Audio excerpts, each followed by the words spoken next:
Hi everyone, I'm Polly, and in this tutorial I am going to be demonstrating how to make this little creation of mine, corner to corner moss stitch, also sometimes known as granite stitch or linen stitch, but I heard it as moss stitch first, so that's what I call it.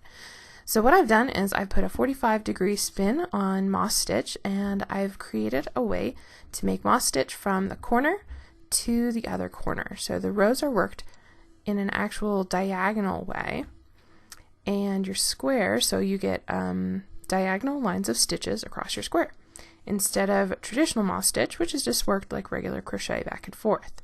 So moss stitch is a really easy basic stitch where you're making single crochets and chain one spaces, and they're just sort of offset, so each single crochet is worked into a chain one space. And then you get this really pretty fabric. Moss stitch makes a really pretty fabric where you can see the little lines of the stitches, and it's just a really gorgeous stitch. It's really simple to make.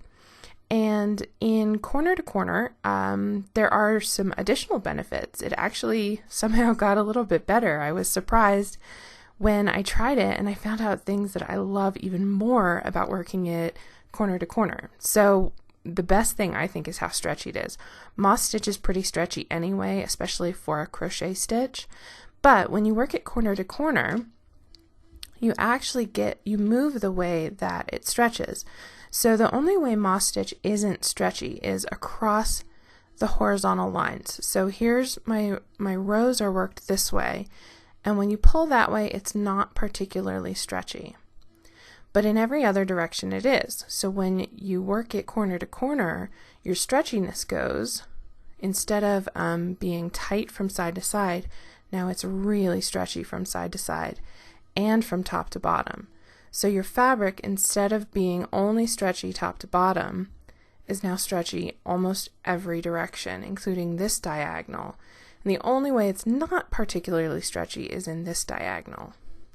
So you've actually created a fabric that is on the bias because you're working corner to corner. The other things I love about this stitch, and they were recently brought to my attention by people who tried it, was that, well, first off, there's no starting chain.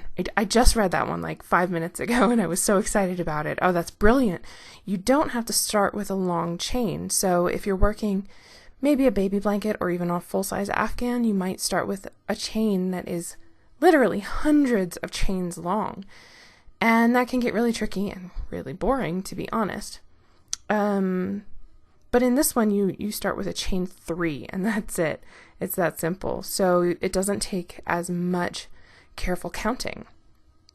The other thing that I love about this is you can just sort of start your stitch and then go. You don't necessarily need to know what you're going to do with it or how big you're going to make it, because you just start at the bottom and you keep going. Maybe you want it this big, maybe you want it really big, however big you want to make it, or maybe you just want to try it and see what it leads to. Maybe you'll stop at a washcloth, and maybe you'll go until you have a full blanket. Go ahead and dig in some yarn and see what happens. And finally, maybe the second best thing. The best thing is the stretchiness. The next best thing is how pretty it looks in variegated yarn.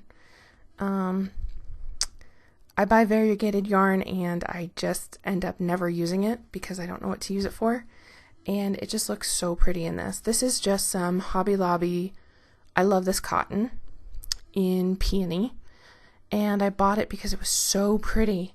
I had no plans on what to do with it, so I tried it in this stitch because it's been sitting on my shelf for probably 2 or 3 years.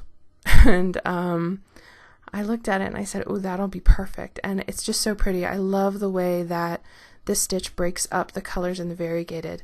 This is sort of a short color change. Like you can see in here, I'm only getting about 2, maybe like here's 3 stitches in a row. There's chains in between them. So maybe if I was working regular single crochet, I'd get 4 single crochets out of that. It's not a lot. So it's a really short color change. And it just looks so pretty. It's all dispersed nicely. You know, these bright pops of teal are sort of all over the place, and there's not a lot of pooling going on. You can see I get a tiny little bit of pooling here, tiny little bit here. You know, there's just a little bit it breaks it up really well. So far I've had really great results with avoiding pooling. So it's just really nice and random in a variegated yarn. So that's it. Now let's get into the nitty-gritty of this and see how it works. First off, let's talk about what supplies you need. Grab pretty much any yarn you want. I would choose something bigger to start with, just something that's easy to see the first time that you do this, because the chain spaces can be a little bit difficult to see.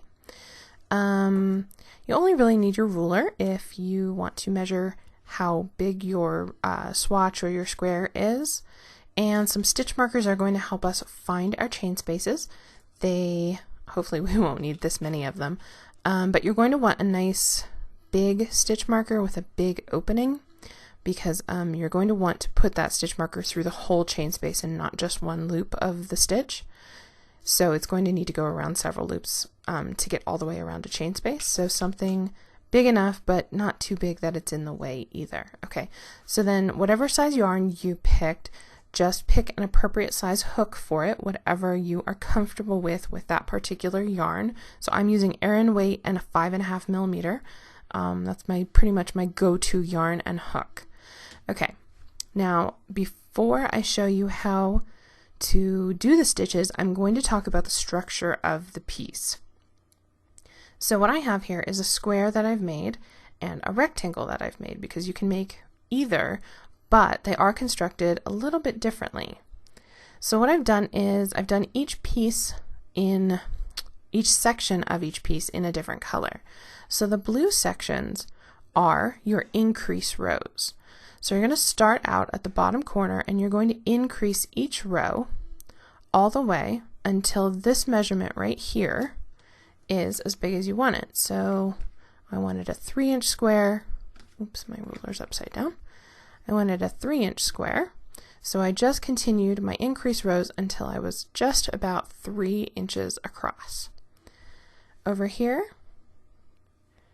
I did the same thing. So this is actually just 7 rows of increase rows. I just did a little one for a swatch to show you. And now let's talk about how the square and the rectangle differ. I started them off exactly the same, 7 increase rows. With the square, I went into the transition row, the square transition row. It's just a little bit different from the rectangle transition row.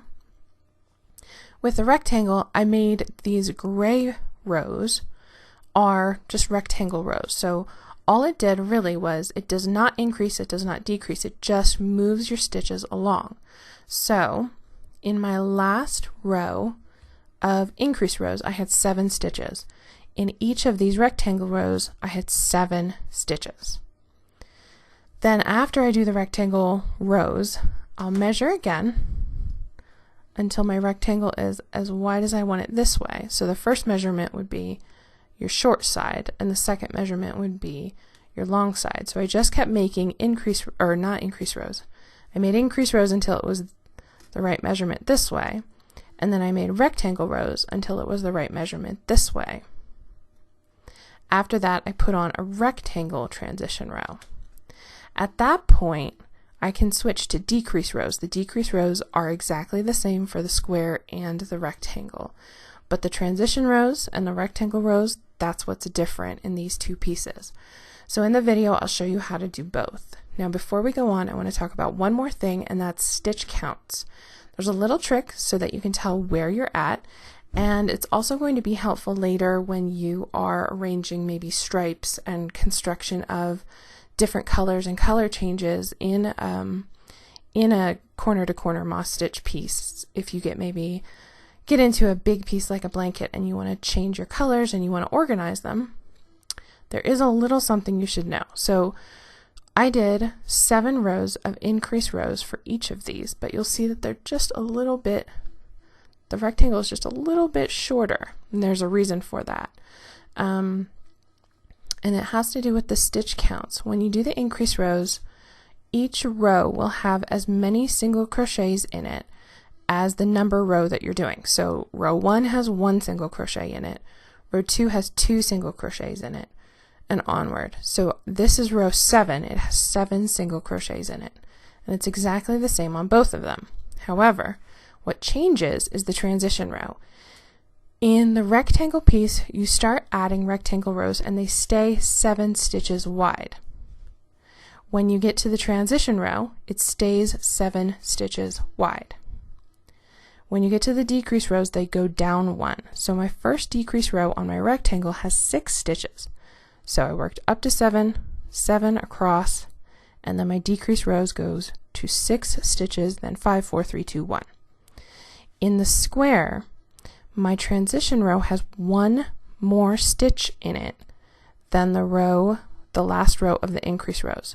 So while I have 7 stitches in the last row of my increase row, I have 8 in my transition row. Then when I go to my decrease rows, I have 7, 6, 5, 4, 3, 2, 1. So my square is just a little bit taller than my rectangle because it's actually 8 stitches tall and my rectangle is only 7 stitches tall. This might not make sense now, but later after you've tried it a few times, this might come in handy for planning because you might want to know that your square, your transition row, is directly in the middle of your increase rows and your decrease rows. But over here on your rectangle, it's a little bit different. Your transition row and your decrease rows will equal the same amount of rows as your increase rows. And then your rectangle rows are what count as the very, very middle. Okay, so hopefully that'll come in handy later and I didn't just babble on about numbers and things that are really boring. Now let's get into how to actually make our corner to corner moss stitch. We're going to start by learning how to make the increase rows. So the very first thing you'll do is take your yarn and your appropriately sized hook. Start with something big enough that you can see it. You don't want to start with a really small yarn because the chain spaces are a little bit difficult to see the first few times. So start with something big like Erin, and we're going to make a slip knot. Put that on our hook. Pull nice and tight. Okay. First thing, chain 3. 1, 2, 3. And I actually found some better stitch markers while I was between cuts. I'm just going to thread this on the bottom and slide it up so that it's all the way around my chain 3. See how it doesn't go through any particular loop? It's just going to hang out on the whole chain 3. Okay, now get my yarn situated again. Now what I'm going to do is make a single crochet, keep that stitch marker there, make a single crochet in the very first chain. And I'm not picky about which loop I work into, I just grab whichever one is easiest. So I'll just work into one loop and make a single crochet. And that's row 1. Now for row 2, chain 3, 1, 2, 3, and turn your work. Or turn your work and chain 3, it doesn't really matter which order you do that in. I just tend to do my chain and then turn. That's just how I do it.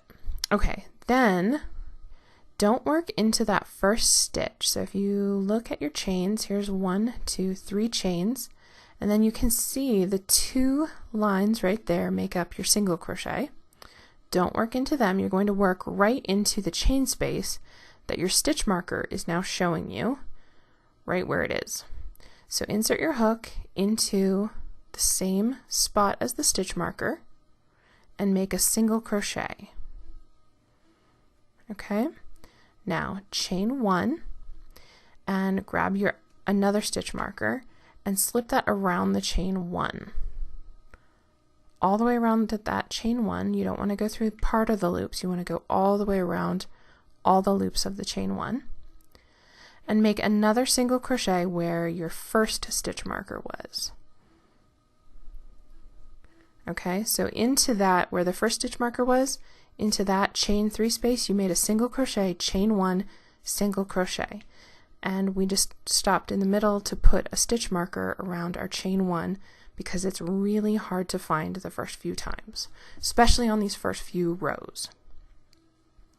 Now for row 3, chain 3, 1, 2, 3, and turn. Now make a single crochet into the chain 1 space with your row 2 stitch marker. a single crochet right there, chain 1, and now you're going to work into the chain 3 space at the end of row 2. This one is so much easier to find that I don't bother putting a stitch marker in it. If you feel like you need to, go ahead, but I just use my finger to find the gap, and then I make a single crochet, chain 1, and now I'm going to steal the stitch marker from row 1. Should have done this beforehand. Pull that out. Okay, so in the chain 3 space I made a single crochet, chain 1. Now I'm going to take my stitch marker, put it around the chain 1 because that's the hardest one to find, and make a single crochet in that same chain 3 space. Okay, so the chain 3 space at the end of row 2 got single crochet, chain 1, single crochet. We just put a stitch marker in the chain 1. So that's row 3. Now I'm done with the row 2 stitch marker, so let's take that out. Let's be a little proactive this time. Take that out, set it aside. Okay, now let's start row 4. And this row, if you're looking at the written pattern, this row is the one that you repeat. So it's really just the same thing as what we've been doing, but there's more stitches across. So chain 3, 1, 2, 3, and turn, and single crochet right where that stitch marker is in that chain 1 space.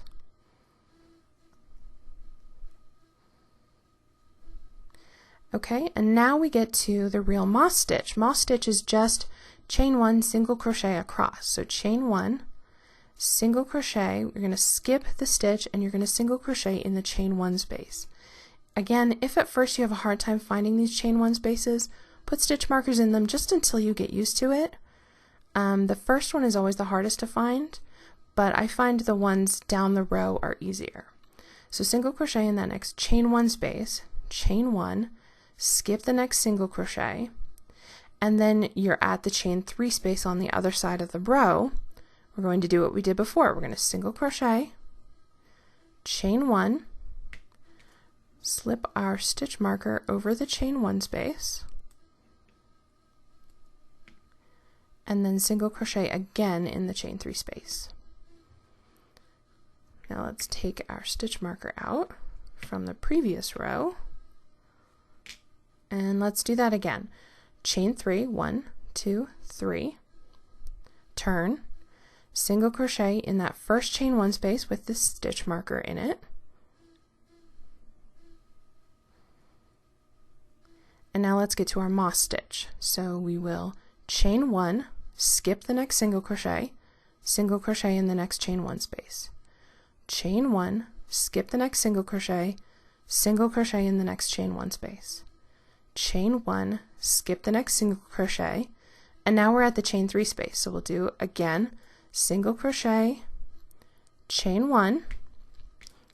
If you're still using your stitch markers, put your stitch marker around the chain 1, and single crochet again in the chain 3 space. So the chain 3 space always has single crochet, chain 1, single crochet. Let's do that one more time. I'm going to take my stitch marker out because I'm done with the one from the previous row. Let's chain 1, 2, 3, turn, single crochet in the chain 1 space with the stitch marker. Now let's do some moss stitch. So chain 1, skip the next single crochet in the next chain 1 space. Chain 1, skip the next single crochet in the next chain 1 space. Chain 1, skip the next single crochet in the next chain 1 space. Chain 1, skip the next single crochet, and now we're at the chain 3 space. So single crochet in the chain 3 space, chain 1, grab your stitch marker, and at some point you'll get better at finding these and you won't need the stitch markers, and I'll actually show you how to do that. Then single crochet again in the chain 3 space. Okay, now let's do this one more time, and I'm actually going to take the stitch marker out and show you how I find the chain 1 space without it. So chain 1, 2, 3, turn, okay, so there's kind of yarn mush in here. It's hard to tell, but if you can identify the bottom of the first 2 stitches, there's a line that goes vertically down and vertically down. There should be 4 of them actually. 1, 2, 3, 4 that all go into the chain 3 space. So you'll go after the first 2 and before the 3rd and 4th one. Right under there is your chain 1 space. And then you don't need the stitch marker anymore. Chain 1, single crochet, chain 1, single crochet, chain 1, single crochet. See how easy that is? And you just sort of fall into the rhythm, and pretty soon you'll be finding it no problem. And I'm at the chain 3 space, so single crochet, chain 1, single crochet. And I can ditch this now. And there you go. That is how you do the increased stitches.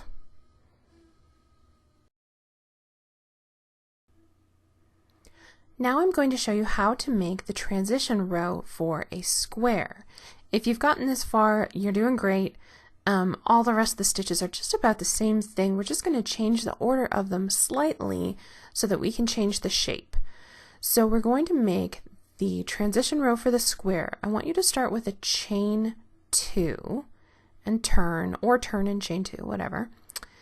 And so just 2, not 3 this time. Single crochet in that first chain 1 space. So you'll skip the first single crochet in the first chain 1 space. It's perfectly fine if you're still using your stitch markers to find those. Chain 1, skip the next single crochet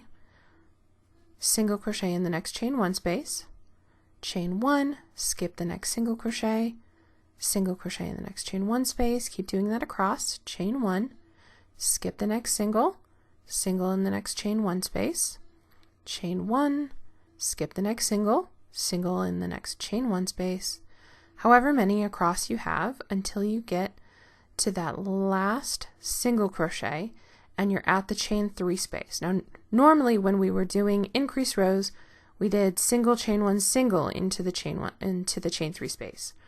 For the transition row, we're going to do a single crochet in that chain 3 space and a half double crochet. So yarn over, insert your hook, pull up a loop, and pull through all 3 loops for a half double crochet in that chain 3 space. So single and a half double, there's no chain between them, okay? And that's how you do the transition row for the square.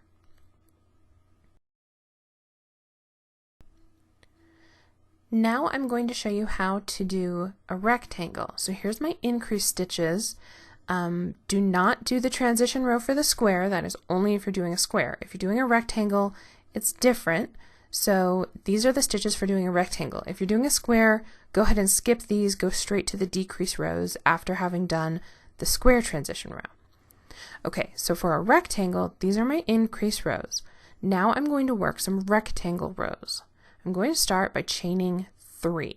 1, 2, 3, and turn like I always do, or turn and then chain 3. I know I do it backwards. Okay, then we'll continue on as normal, single crochet in that first chain 1 space, and chain 1, skip the next stitch, single crochet in the next chain 1 space, chain 1, skip the next stitch, single crochet in the next chain 1 space, chain 1 all the way across. I'm just going to keep doing that until I get to this last chain 1 space. And I'm not going to chain 1. I'm going to skip this single crochet and just, instead of chaining 1 and working into the chain 3 space, I'm not going to chain 1. I'm just going to make a single crochet into that chain 3 space. So that is how you do the first rectangle row. There's 2. The first one just goes like normal we did for the increase rows, chain 3. We worked regular across until the end. We did not do a chain 1 between the last 2 single crochets. There's 1 single crochet in the final chain 3 space, and that's it. So that's your first row. For row 2, let's chain 2 and turn. We're going to skip the first stitch and the second stitch. There's no chain one space between those first two stitches, so just skip both of them and single crochet into the next chain one space. Now work your moss stitch, so chain one, skip the next stitch, single crochet in the next chain one space, chain one, skip the next stitch, single crochet in the next chain one space, work that across,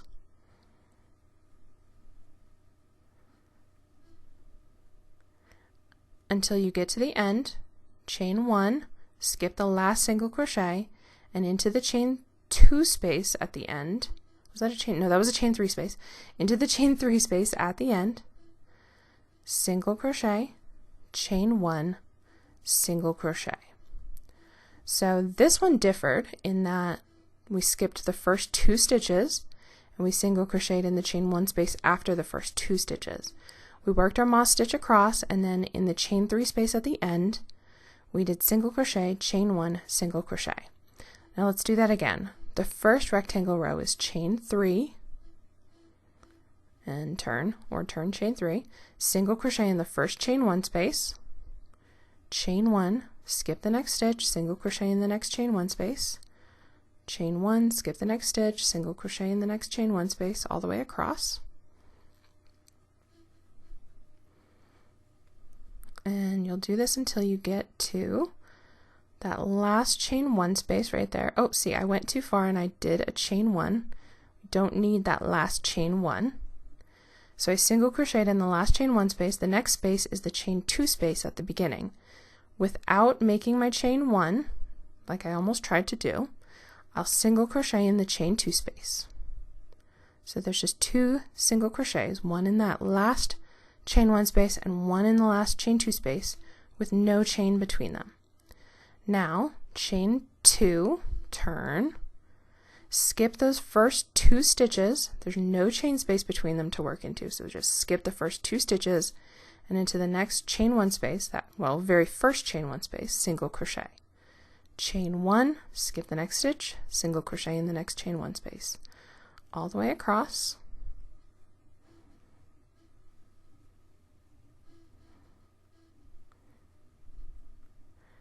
Until you get to that last chain one space. You do make a chain here, skip the last single crochet, and into that chain three space at the end, single crochet, chain one, single crochet, all in that chain three space. So those are how you do the rectangle rows. Now after you've done as many rectangle rows as you want, that your long side is as long as you want it to be, we're going to make a transition row for a rectangle. To do that, so you want to end on a row two, just like we did, chain two, turn, skip that first stitch, single crochet in the first chain one space, chain one, skip the next stitch, single crochet in the next chain one space, work that across like we did before,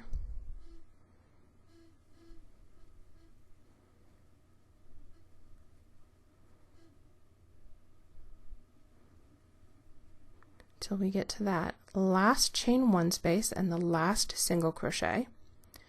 Don't chain one here, so we're going to leave that chain one out after that single crochet in the last chain one space, and then just single crochet in the next chain two space, and that is your transition row for your rectangle.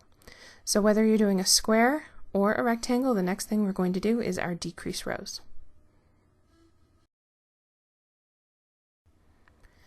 Now let's learn how to do our decrease rows. Whether you made a square or a rectangle, the decrease rows will be the same. We'll start by chaining two and turn, because I do it backwards. I chain two before I turn. Okay. So we chain two to start our first decrease row. We'll skip the first two stitches and single crochet into the next chain one space. Chain one, skip the next stitch, single crochet into the next chain one space, and work your moss stitch across until you get to the last chain one space. I've got one more to go. The last chain one space and the last single crochet, and then you should have a chain two space at the end. That one might be kind of hard to see at first, so use your stitch markers if you need them. So we're not going to chain 1 after this single crochet in the last chain 1 space. We're going to skip the last single crochet of the previous row and single crochet into the chain 2 space. Now let's do that again. Chain 2, turn, skip the first 2 stitches, single crochet in the next chain 1 space, chain 1, work your moss stitch across,